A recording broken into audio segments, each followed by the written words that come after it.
Good day, good day, good day, good day, everybody.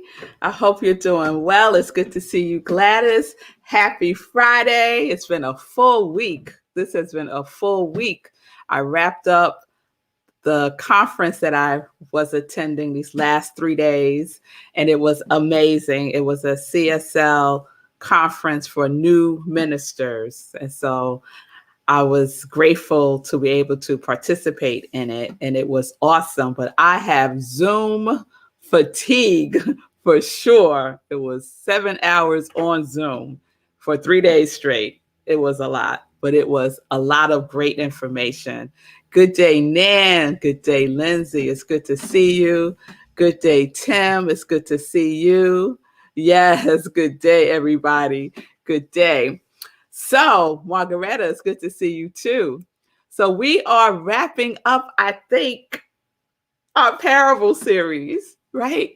It's been so delicious, Mommy. I've been enjoying all the parables, especially the ones written by you all. So, we heard and experienced and received lessons this week from Sekou with his parable, The Storm Runner, right? And the takeaway for me for that one is that question, right? What are you feeding yourself? What are you feeding yourself today, Diana? What are you feeding yourself? And I catch myself when I'm feeding myself junk. I catch myself and I'm like, that ain't nutritious. That ain't nourishing. Let me go get something else, right? And then yesterday, we had the parable of the mockingbird by Nan, and that was amazing. Wasn't that an amazing story? And my takeaway from that one was all around hope. Was all around hope, right?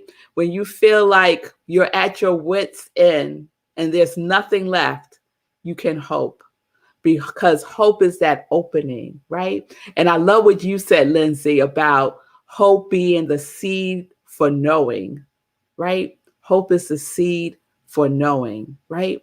So sometimes we have to hope until we can get to the knowingness, right? And that's okay. And that's okay.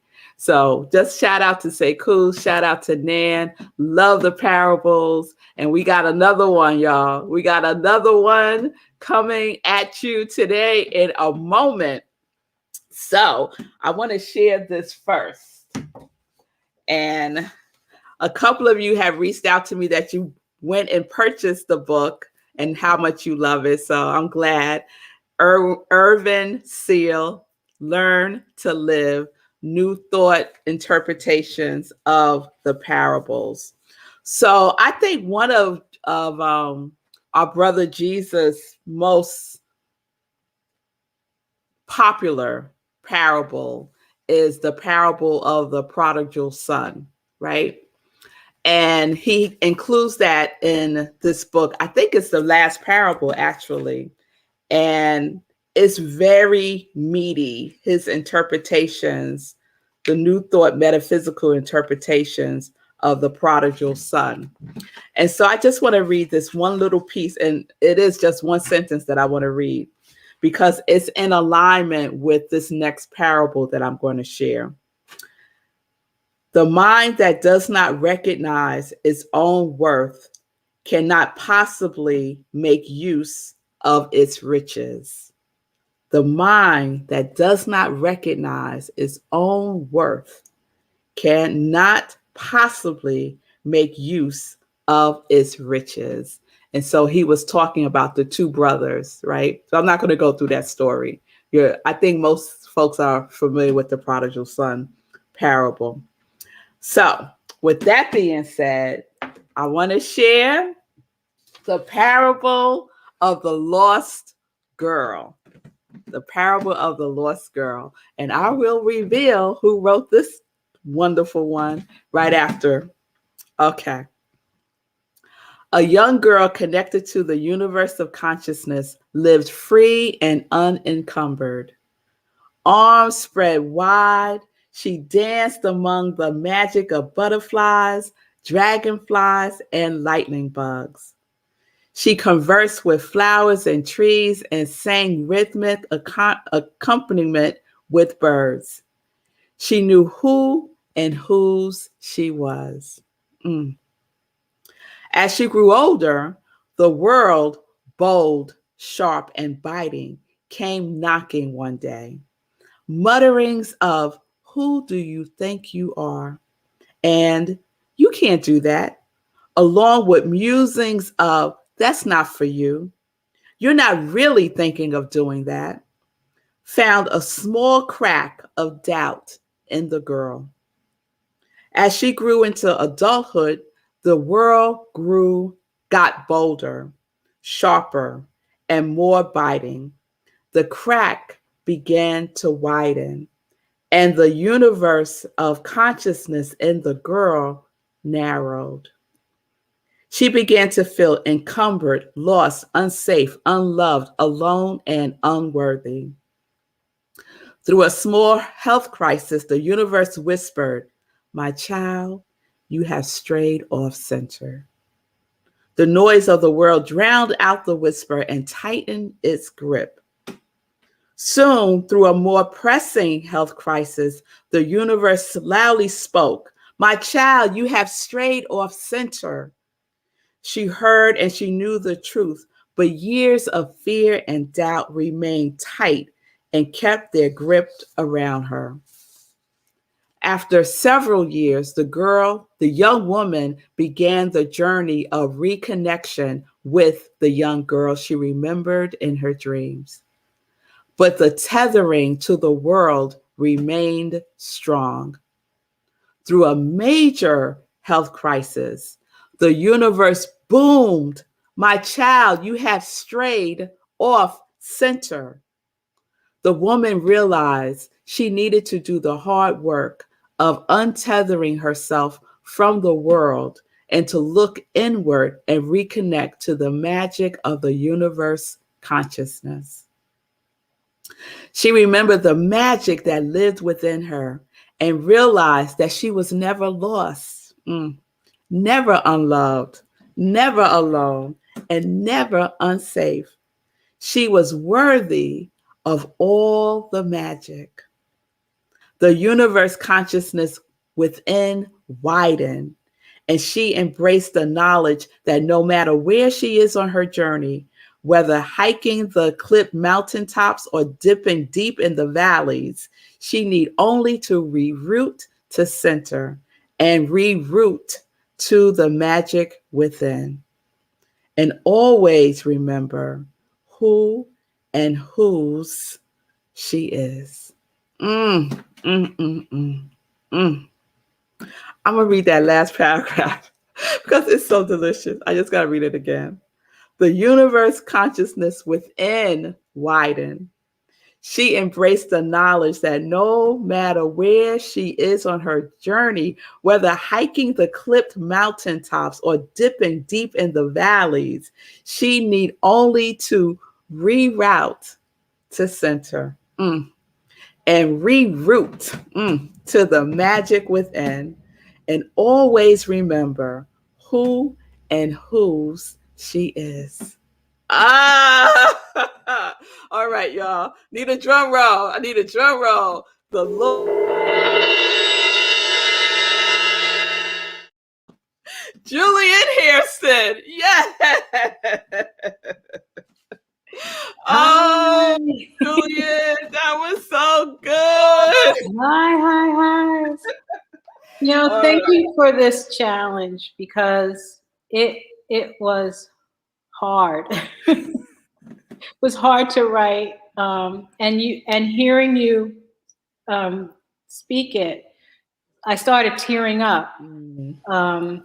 And so I want to thank you for challenging all of us to write our parables. It was uplifting and it was freeing and it was really powerful for me. Thank Very you. powerful. You did it. You did it. You said yes. You said yes. yes. Yes. So tell us, what was the lesson in that for you?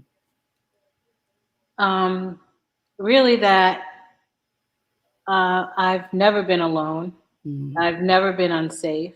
And that I am magic.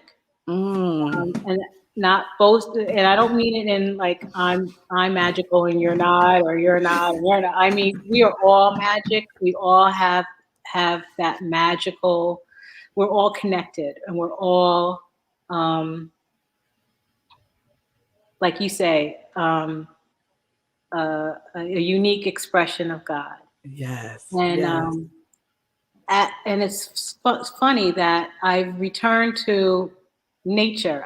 I've been walking in the mornings early. Now not so because it's so dark now, but up until just a couple weeks ago, I was walking like 5 o'clock in the morning, and the birds are singing and the bunnies are running, and sometimes I catch a deer, and I felt it when I didn't walk. If there was a day that I didn't walk, I felt lost. I felt like I have to get back out there. I just felt so one with God and the universe. And as I've allowed myself to open to that, open to the magic of that, and to the knowledge of that, things have got, all those things that have been hard have been so much easier. Yeah, and I'm walking and I'm like, I'm a child of God. I'm God's child. I belong to God. Nothing can touch me. I'm God's child. And I just repeat that mantra, I belong to him, not the world. I belong to him. And that no matter what I face, he's going to see me through. God is going to take care of it. Yes. And it's so funny because Nan, with her mockingbird, it reminded me of one day I was walking, and I have a path, a route that I take, and I'm walking around this circle, and I said, I'm not going down there. I'm not going down where I usually walk. Didn't feel fear. Didn't feel like there was something sinister down there that I needed to, but I was not going down there for whatever reason. I was not to go down there. And I talked to myself. I was like, well, maybe I'll just go part way. And then it was like, the message was like, you're not going down there. I was like, well, but the birds are down there. I hear the birds there. I don't hear the birds up here. I hear the birds down there. So if I just go halfway, I can hear the birds. Don't you know, when I came around the corner, a symphony of birds started singing. They have never sung before that day, and they have never sung since. So I'm like, okay, God, you don't want me going down there. I'm not going down there. So it's just, there's always messages, and he's always telling you and always talking to you, and you have to always remember to listen. Yes. And so now I'm trying to always listen. Yes. Yes. To what I'm, and there's always little whispers, and we miss the whispers. And then those whispers get louder and louder until it's like, hello. So. Yes, Nan, those birds, right? Yes. Oh, yes, Mommy. It is a wonderful parable. Wonderful parable. And what you're saying, what you're speaking to, I think everyone universally can feel that, has experienced that. Those moments of feeling lost. Yes. And we feel lost. We feel lost when we have wandered away from our true selves. When we've let those little conversations, it can start really innocently, like someone says something, they don't mean it to be a negative, but you take it as a negative, and then another person maybe in another way says it, and then now that's the story you tell yourself. You're like, why are you talking to the birds and the trees? Why are you, who do you think you are? And you're not that, and you can't be that, and you have to be this, and you have to be that. And you let the world tell you who you are instead of who you are. And the thing is, I've always known it, but have been fearful of it because other people have not known it. And I took their word instead of my own because it felt like you're being full of yourself, or you know.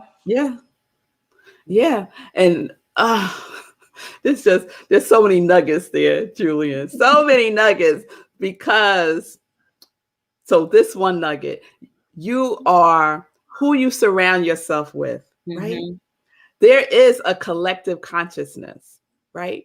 The world has a collective consciousness. Our families have a collective consciousness. If you go to a spiritual center, there's a collective consciousness there. At work, there's a collective consciousness, right? We call it culture, but what it really is a consciousness, right? And so what collective consciousness are you a part of, right? Right. So who we surround ourselves with is so powerful. I was listening to Greg Stamper he's the co-pastor at Celebration Spiritual Center. And he was quoting somebody who says, you know who you are by the 5 people that are in your circle, right? And he expanded that by saying, you know who you are by the 5 beliefs that you have about yourself. Because the people are just a demonstration of what you believe, right? And so I was like, yes. So what are we believing about ourselves? We are magical, right, Julie? We are magical. We are magical. Every last one of us. Every last one of us. Every last one of us. Yes. Thank you, Julia. Thank you so much for taking the time, for writing it, for sharing it, for expressing it. Yes, high five. Yes, Wayne, high five. Yes. Thank you. Thank you for always challenging me and us, Rev. It's been everything for me. So thank you. Thank you. Love you. I love you too. I love you so much.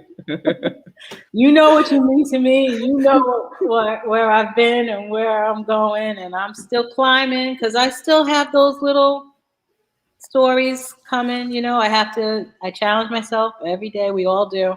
Yeah. Almost sometimes it's like every 5-10 minutes. Like you have to repeat yourself. You are God's child. Don't even worry about it. Yes. Persistent. Consistent. Yes. Thank you, Julie. Thank you so much. Oh, you're very welcome. Oh, y'all, wasn't that great? Yes, Nan. Y'all are awesome. You are awesome. Every last one of you are awesome. So see what comes, right? Those parables, y'all, our life. Our life is a parable. It really is. Our life is a parable. I think each one of us can find something that happens every day and create a parable. And that simply means for us to look for the deeper meaning. That's all it means, right? To look for the deeper meaning. What is there for me? What is pulling me, right? What is pulling me? It's time to transform from being pushed to being pulled. What is pulling me towards myself, towards my gifts? Yes? Oh, yes. All right, y'all. So my mother also wrote a parable that she sent to me the other day.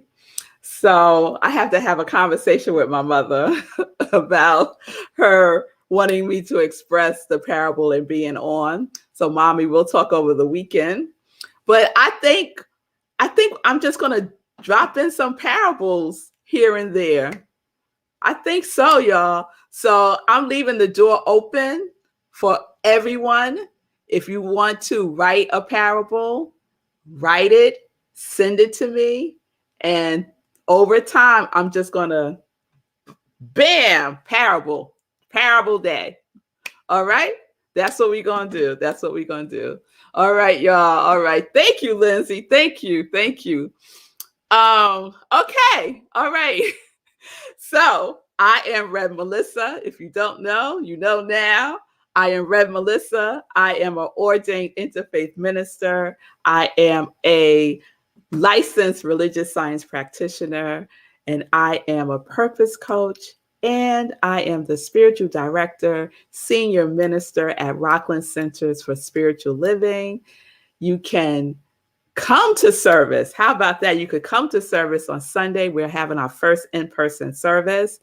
And before I go into all that, I just want you to know that I am here to be of service. I work with joy. I work as joy. And this is my ministry of joy. So if you want to support my work through a love offering, you can do so by going to Cash App or Venmo. I am Rev Melissa. And I would certainly appreciate and grateful for your generosity and your givingness. All right, so let's get into some joy news.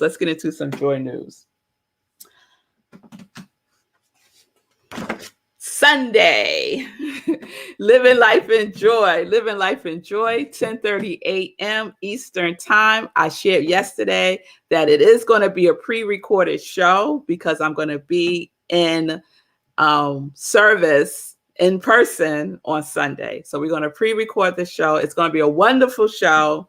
So please tune in 10:30 a.m. Eastern time, right where you're watching us, New Thought Media Network or on I Am Rev Melissa. Okay. And if you haven't checked out last week's Living Life in Joy, you missed it because Keith Major and Sekou bought it all the way. So please, and something that Keith said that just resonates with me is he said, God is the artist. God is the artist. And he sees everyone through the lens of love. So when he takes a picture, what he's capturing is love, the way that God sees us. Imagine living like that, seeing everyone through the eyes of God. And he captures it in a photograph. And it's all beautiful. So he shared some of his work that he just did with Jennifer Hudson. Beautiful, just absolutely beautiful. So please check the replay for last week's Living Life in Joy and tune in this Sunday for Living Life in Joy. You can also come and be of service with me on Sunday if you're in the area. Rockland CSL, we have services in Tappan, New York. That's in Rockland County. It's right over the Tappan Sea Bridge. You can find the information here on my page, I Am Rev Melissa, or you can go to Rockland's page in Facebook and get all the information there. If you would like to sign up for our newsletter, just drop me a DM with your email and I will add you to our newsletter distribution list. Okay. All right. We have service 11:30 a.m. Eastern time. We will also be providing virtual access on Facebook and on Zoom. So if you want to tune in via Zoom, you can do so by getting the Zoom link by going to the website on Sunday. Okay. Meditation with the Moon. The next meditation with the moon is Monday, September 20th. And I'm still figuring that one out. And the reason why I'm figuring that one out is because I'm going to be on location. Well, actually, y'all, I got to figure it out. Because actually, I'm going to be on my way probably to the airport. I'm looking for my phone. I'll let you know. Next week how we're going to roll with the next meditation with the moon. Because I'm going to be on location in Portland, Oregon. Yes, I'm back on the road for a retreat. So we'll figure all that out. I'll keep you posted on that. Okay. Anything else I want to share? Oh, someone DM'd me and said, you don't talk about your joy merchandise anymore. Yes, still have joy merchandise, y'all. All of it. The Sip Joy mugs, Let's see. There we go. The Sip Joy mugs. And you know my favorite Joy product right now are the Joy socks. And you know why that is. The Joy socks. And the reason why this is my number one right now is because 100% of the proceeds goes to supporting the unhoused. And Sekou is still doing his work too, right? Nothing has stopped, y'all. Nothing has stopped. It's going. It's going. So please, if you want to support the Hero Ministry and the work that they're supporting with organizations who provide services to the unhoused, you can do so by purchasing a Joy sock. 100% of the proceeds go to the Hero Ministry for that work. Yes, so there you go. We got t-shirts, long sleeve and short sleeve. Connect to your yes, live life in joy. And it's starting to get a little cooler, so you might want to grab a long sleeve one so you're ready for the fall and the winter. So you can find all the products on Etsy at my Etsy store, iamrevmelissa. And let's check in with Sekou real quick. I listened to the Be Your Own Hero show this morning, and that's a parable right there. The parable of the cloak. The parable of the cloak. It was a mess. It was a mess. If you haven't seen the Be Your Own Hero show today, check it out. I didn't even do any intro stuff. I just started the show and told this story. It was amazing and interesting. And yeah, I felt like it was a physical manifestation of the universe guiding me in the right direction. And I was fighting it the whole time. Trying to get away. And it wouldn't let me.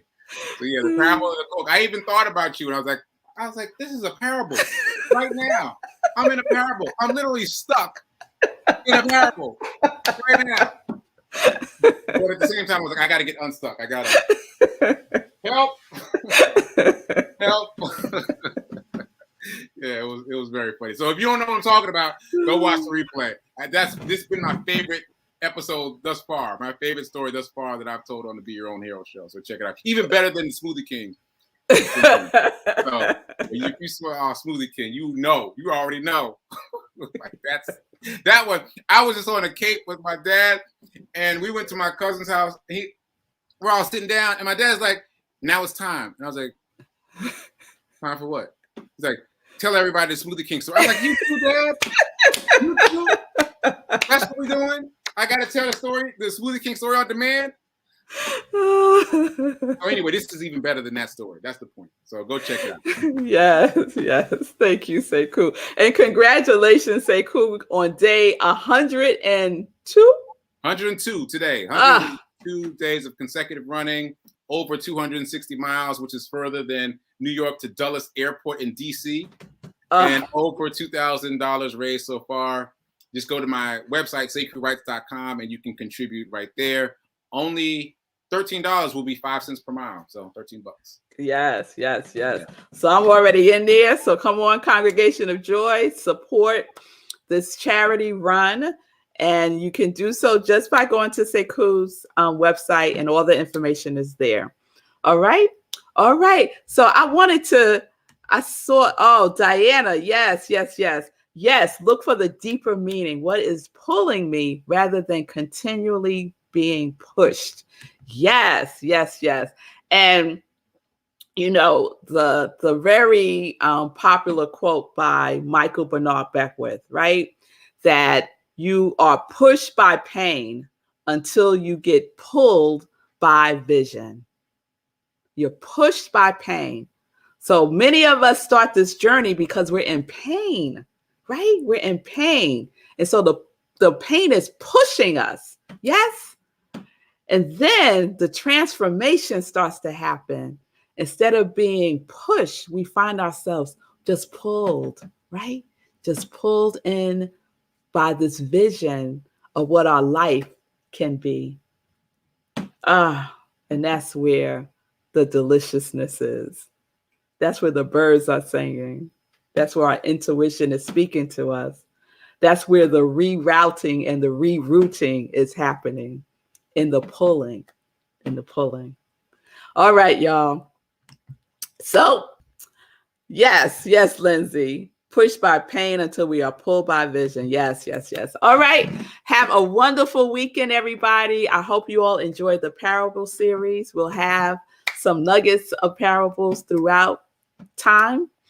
And thank you again, Sekou, Nan, Julian, my mom, for writing the parables, for writing and sharing your life. Sharing your life with us. You know, it's very